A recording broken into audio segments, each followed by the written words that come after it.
I trust you're doing well and are having a good week so far. Welcome to Rwanda Television News with me, Gloria Mutesi. As we begin this edition of the news, let's inform you that on Wednesday afternoon in Strasbourg, President Paul Kagame inaugurated the President Paul Kagame Auditorium at the ICAD France, the Research Institute Against Digestive Cancer, founded by Professor Jacques Marescot. During the inauguration, President Paul Kagame addressed those present. Professor Jacques Marescot, President of the ICAD Institute, esteemed leaders from government, academia, and medicine, distinguished ladies and gentlemen. I'm very pleased to be here in Strasbourg. I've been looking forward to this visit for a long time. Let me tell you why. Well, to begin with, when I first met Professor Marescot and he told me what he does and that he would wish to do this in Rwanda, in our country. I could not believe it immediately, so I first thought I had not heard properly, and I asked him whether that's what he was saying, and he confirmed. So I was very pleased and said we would do anything we can on our side to meet him halfway so that he does the most important thing for us, which was to establish ICAD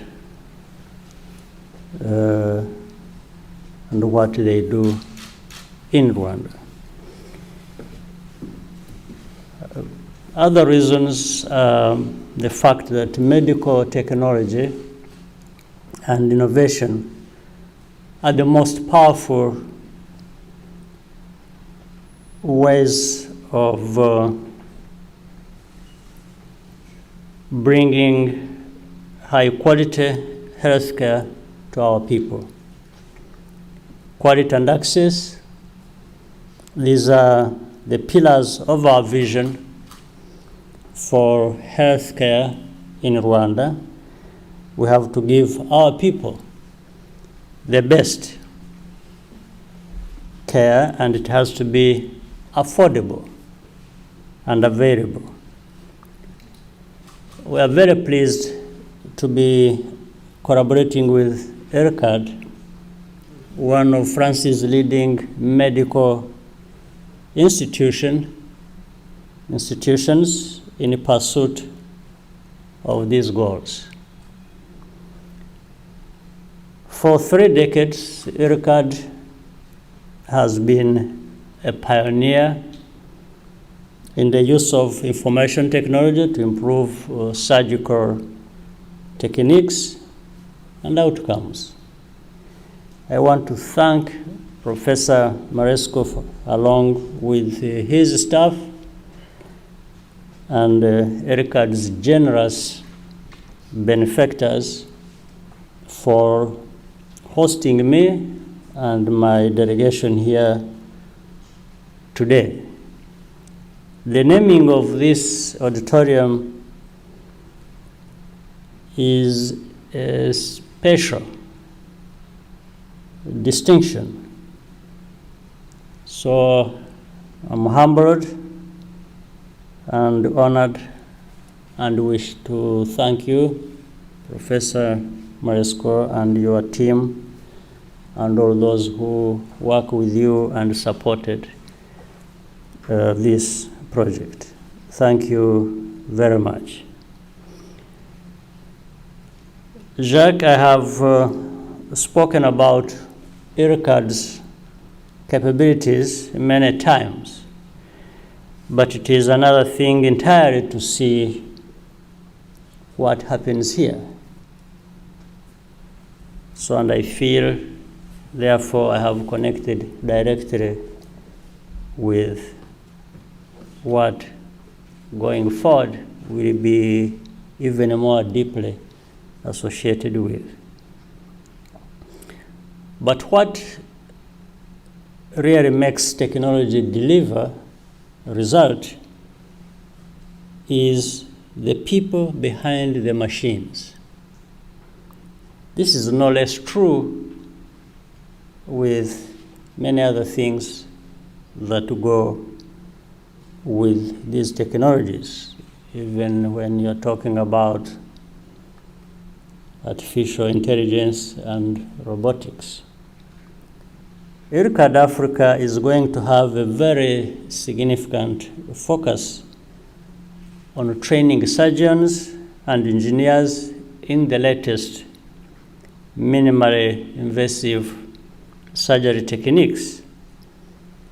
African specialists are already receiving online training, and soon expert professors will come to Kigali, and we are very happy to host you in our capital and country to teach in person. I'm also pleased to note that IRCAD has already established solid partnerships with higher institutions of education in Rwanda, including Carnegie Mellon University, Africa. This is another institution that has established itself in our country that we are honored also to be associated with. Construction of IRCAD Africa is well underway, and we expect to inaugurate it soon.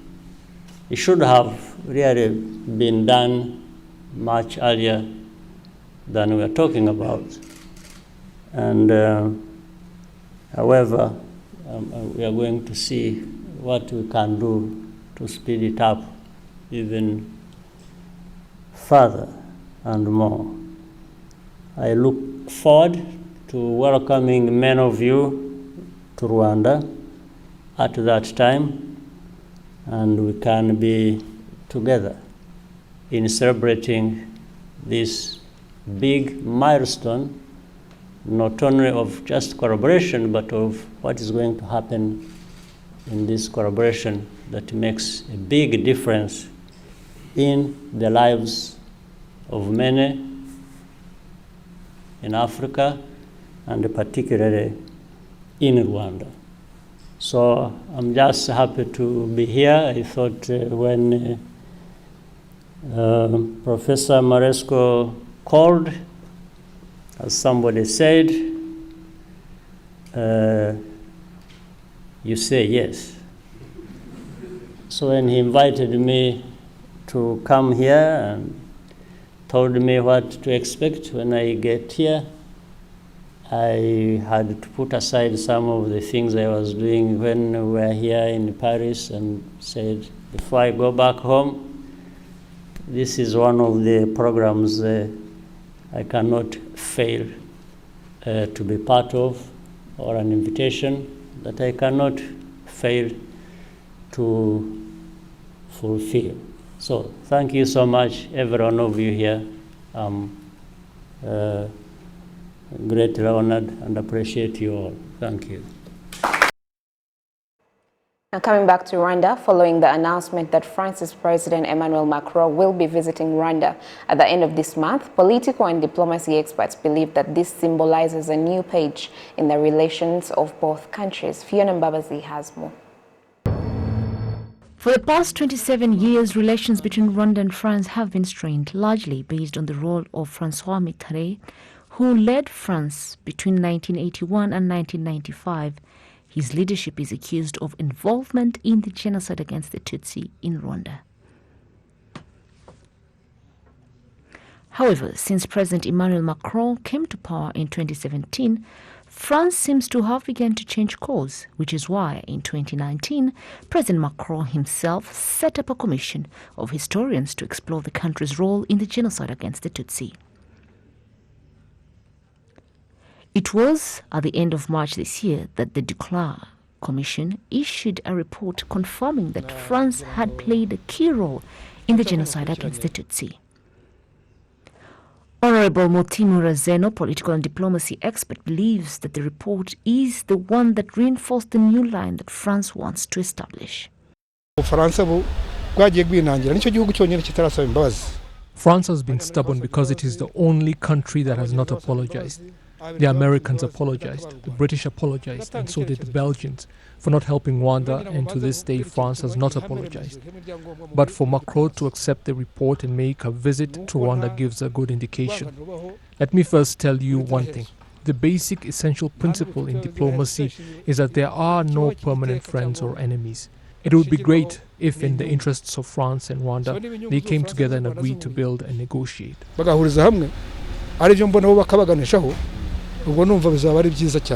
During a press with journalists in Paris, at the sidelines of the Summit on Financing of African Economies, President Emmanuel Macron announced of his intended visit to Rwanda at the end of this month. Je vous confirme mon déplacement à la fin du mois de mai au Rwanda. I have agreed that I will visit Rwanda at the end of this month. The visit focuses on politics, commemoration, economics, health, and the future. Together with President Kagame, we have agreed to rewrite a new page in our relations and hold projects together in regards to the just ended summit. De porter des projets très structurants, d'ailleurs en droite ligne avec ce que nous venons d'évoquer à l'instant.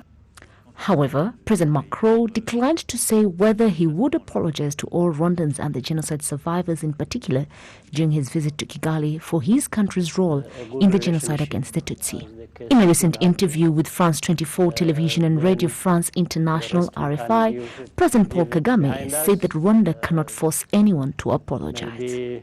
All that matter is upon France to decide what they think is best for them. The worst thing I can do, which I would not actually wish to do, is to ever ask anybody to apologize or to do this or that. I leave it to them. That's when it comes out honestly, genuinely, and people. It's the world that judges. It's not just me. But it would be an important gesture. I understand you're not going to call for it, but if it happens, you would deem it as an important. I think so.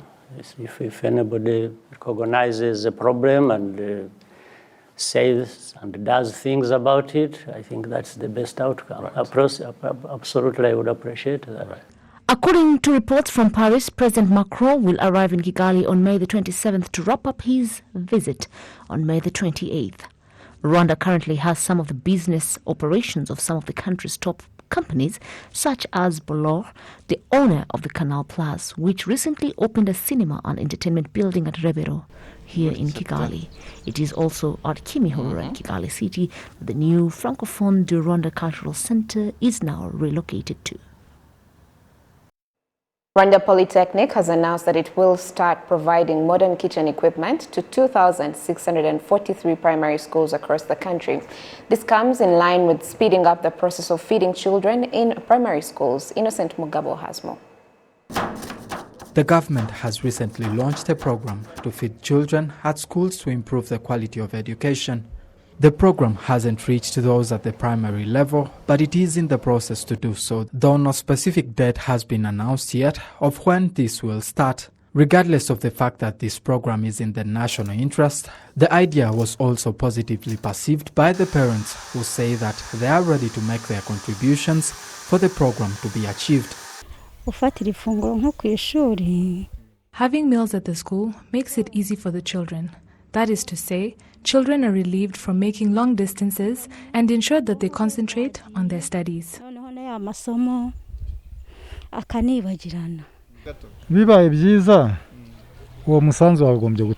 That contribution should be made by every parent to improve the lives of children. This will also help on improving their education, since children won't have to worry about anything else but their studies.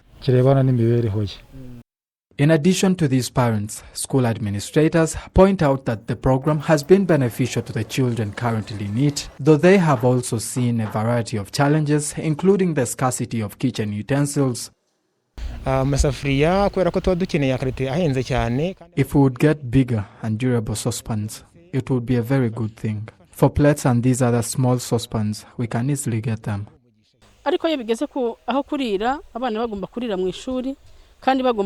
It is challenging when it comes to where children are supposed to sit and have their meals. We currently are using classes, which is also challenging since it requires time for them to be cleaned before resuming classes. The saucepans we use are those that the school bought out of its own capacity, but are not the ones that are supposed to be used.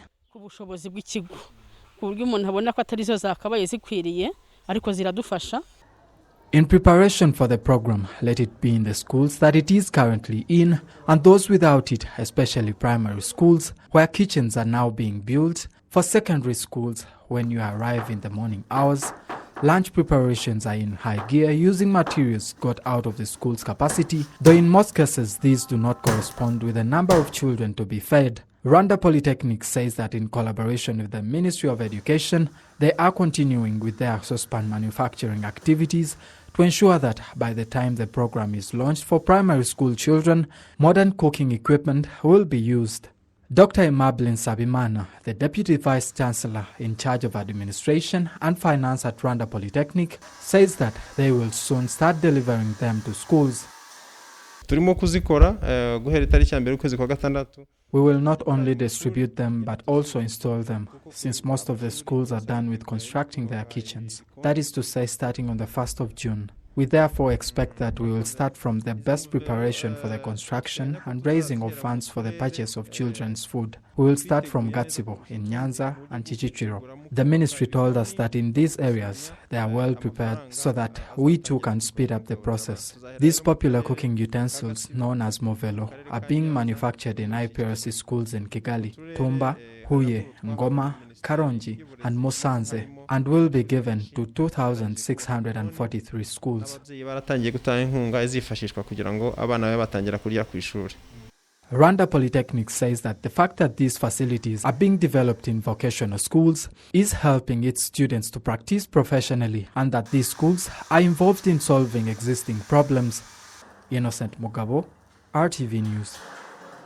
Thank you, Innocent Mugabo, for that report. In other news, the Rwandan government and non-government organizations on Wednesday jointly reviewed recommendations made for Rwanda on human rights principles, and they emphasized that cooperation between both sides is significant for their implementation. Our very own Gabi Muvunyi continues with this report. Non-governmental organizations in Rwanda say that Rwanda has the willingness to implement the advice given by the United Nations on human rights. However, the executive director of the Legal Aid Forum, Andrews Kananga, says that this has not been achieved due to lack of common and free will from participants.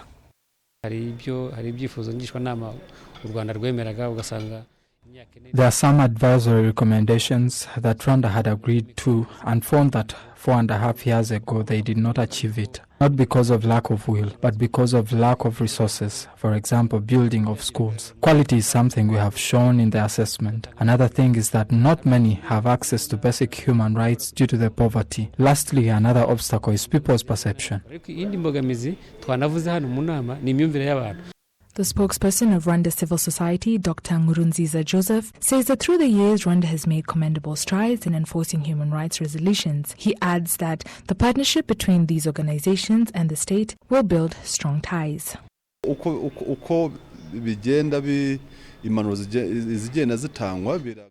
More advice is being given. More is being resolved, and because this is something that normally takes time, people need to know about their rights and should respect others as well. It is important that we work together to make these recommendations. The United Nations resident coordinator for Rwanda for the DIA says that based on Rwanda's progress, there is hope that things will improve. The right to freedom of opinion, freedom of expression of the press, association, peaceful assembly, strengthening the media, pluralism, safety of journalists and human rights defenders, strengthening the role of civil society, review the registration requirement for local and international NGOs, the rights of children, women, people living with disabilities, refugees, strengthening the justice sector and the rule of law, ratification of some human rights convention. In all this, I can testify that Rwanda is moving forward. And I think that together we can do more and better for our country. The Minister of Justice and Attorney General Johnston Busingye says the government of Rwanda is ready to work closely with its partners to implement the human rights principles. We believe that together, again, we will achieve more. Particularly the role of the CSOs in the UPR. Regarding the role of the CSOs in the UPR, I want to reiterate that the Ministry of Justice is committed to ensure that the role of CSOs in the UPR is more coordinated and has direct and positive impact on the lives of Rwandans. This will be achieved through frank and smart collaboration. Is the quality of implementation. Let's go forward and say, yes, if it was done, then how does it reflect in the lives of ordinary Rwandans? These UN meetings are aimed at promoting the principle of fair justice and promotion of human rights. In January, Rwanda committed to implementing 160 recommendations. This is the third time Rwanda has reviewed the implementation and human rights principles from 2011, 2015, and 2021. Gabi Muvunyi for RTV. Many thanks, Gabi Muvunyi, for that report. To judicial matters now, the trial of Paul Rusesabagina and his MRCD FLN co-accused continued, with 4 more defendants taking the stand. Sessionore has more. Judges first heard Second Lieutenant Emmanuel Nshimiyimana and his lawyer as they concluded their argument that the defendant had been forced into the illegally armed groups known as the FDLR FOCA and CNRD Ubwiyunge. They argued that the groups were known to forcibly recruit child soldiers from schools, churches, and even their homes.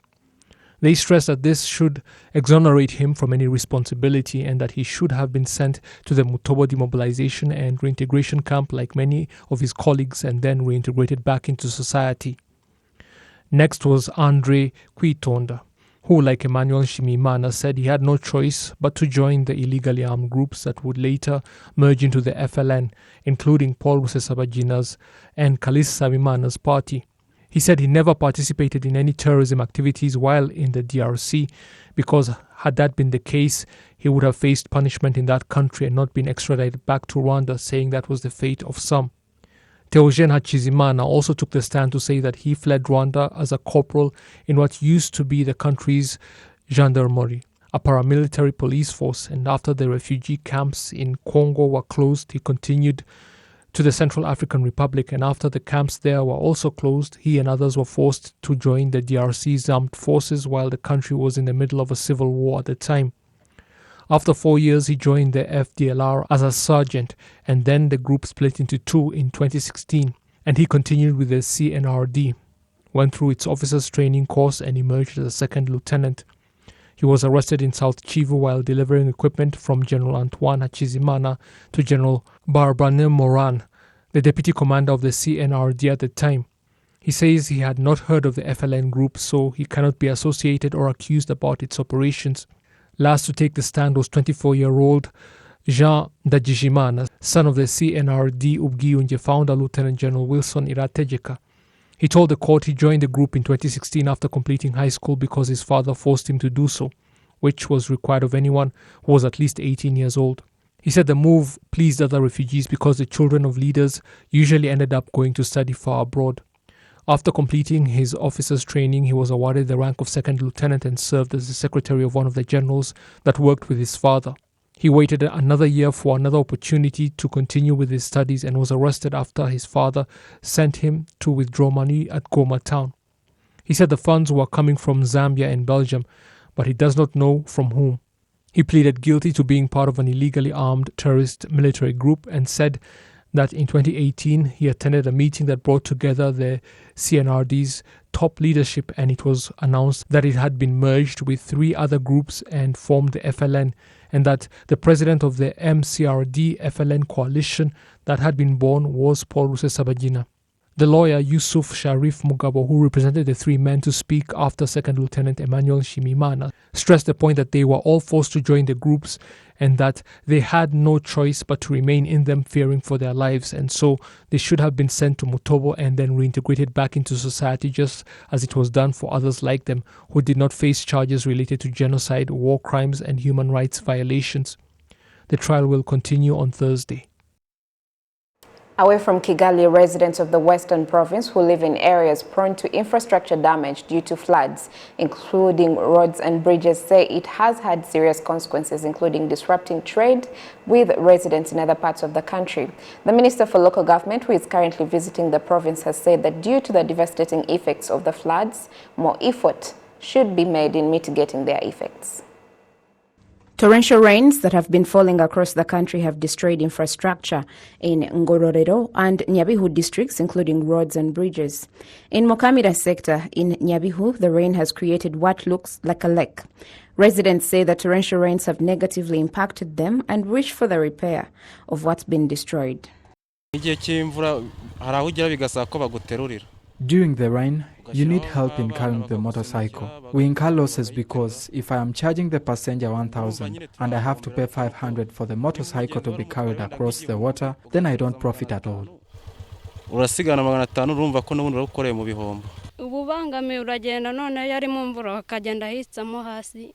It's challenging, especially during the rain. The road is deteriorating and could cause accidents.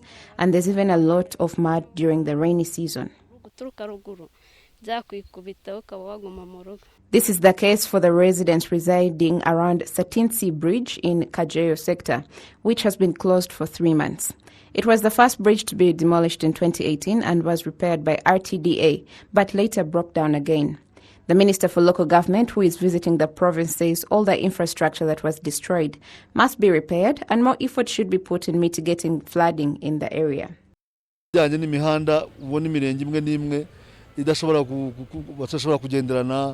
Some sectors that can't connect because of the poor road network for cars and ambulances to carry on their work, we are looking for other alternatives at the moment.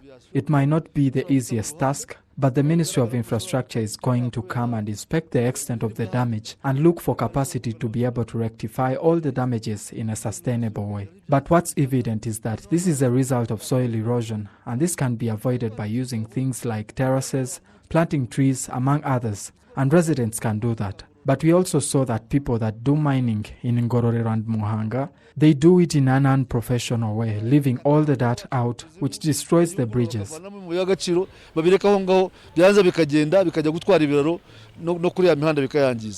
Gatabazi visited the Bihinga model village built in Jenda sector in Nyabihu district. Various people have been relocated to this village, including genocide survivors, vulnerable people, and former members of the force. At present, 100 families have been relocated to the village. As he was speaking to the residents, Minister Gatabazi said that the plan is to build a system with good delivery for services for the people giving value to them. As for the plight of the people, including those who have not been compensated for public works, those that build classrooms, and cases of family disputes, the Minister for Local Government said this should be addressed soon.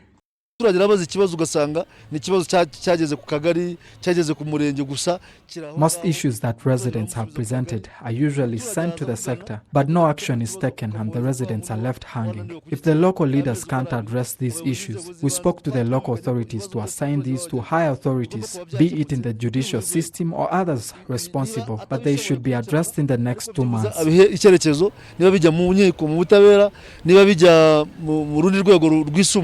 After visiting Ngororero and Nyabihu districts, the Minister for Local Government, Minister Gatabazi, is expected to visit Rubavu district on Thursday.